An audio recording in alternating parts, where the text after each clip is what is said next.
Councilmember Kramer. I think it's really important to be consistent in that. Really important, because if it's arbitrary, is kiss of death. Okay, let's talk about fluoride. For the record,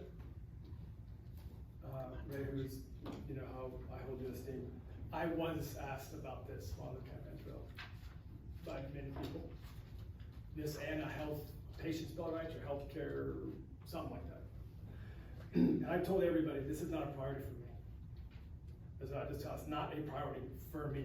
I had 5 things. This is what I'm campaigning on. If you don't like it, don't vote for me. It's never going to change. Everywhere I went, that's what I said. I don't need your money.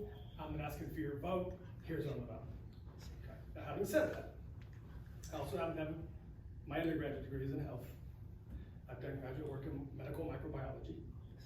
And I remember when we talked about fluoride in undergrad, and the professor, like, he just, all he did was hold up some Colgate, and it's talking about you can't ingest it. And we're all like, oh, we never noticed that. Because you've been doing it your whole life. And so what was the rationale for fluoridation? It's really, I don't want to complicate this, and it's easy to. And I don't condemn my colleague for thinking that we have to bring in experts from everywhere.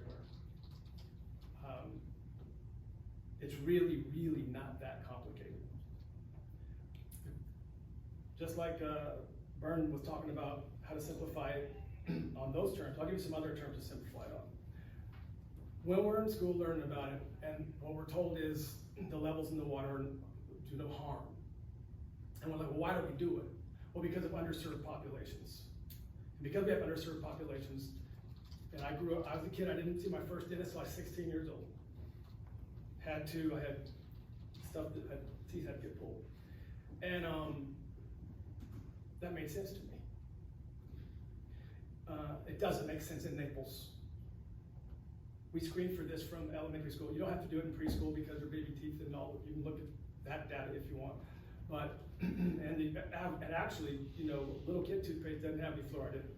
When you buy it, it's unfluoridated because it'll stain your teeth. When they do come in, there's a lot of problems with giving little kids fluoride, which is why you can see people are fired up about giving little kids fluoride. So, having said that, I'm calling BS on people who say we have such a big, some underserved population doesn't have access to fluoride. That ain't true. Not in the city of Naples. If you go to school and you don't need it before your school age, then you have access to it. That is a fact. So, if you choose not to use it, that's your choice. But they do have access, and if you ask your dentist, ask any dentist, so if I brush my teeth every day, do I need fluoride in my water? Tell me what they tell you. And I'll guarantee you the answer is no, you don't.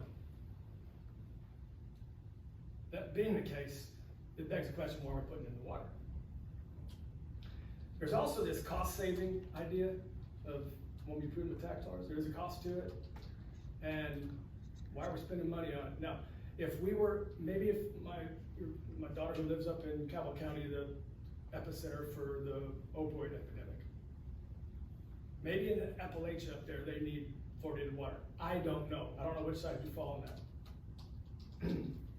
But I do know that when we stop putting fluoride in the water, I will bet you, well, we can't make bets. I will guess that we won't have a line of people lining up and say, put fluoride in my water. That ain't gonna happen.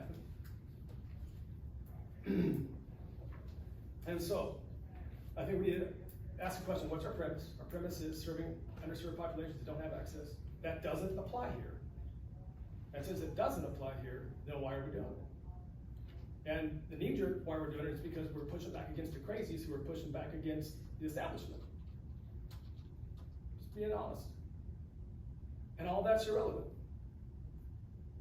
Our kids that need fluoride get it.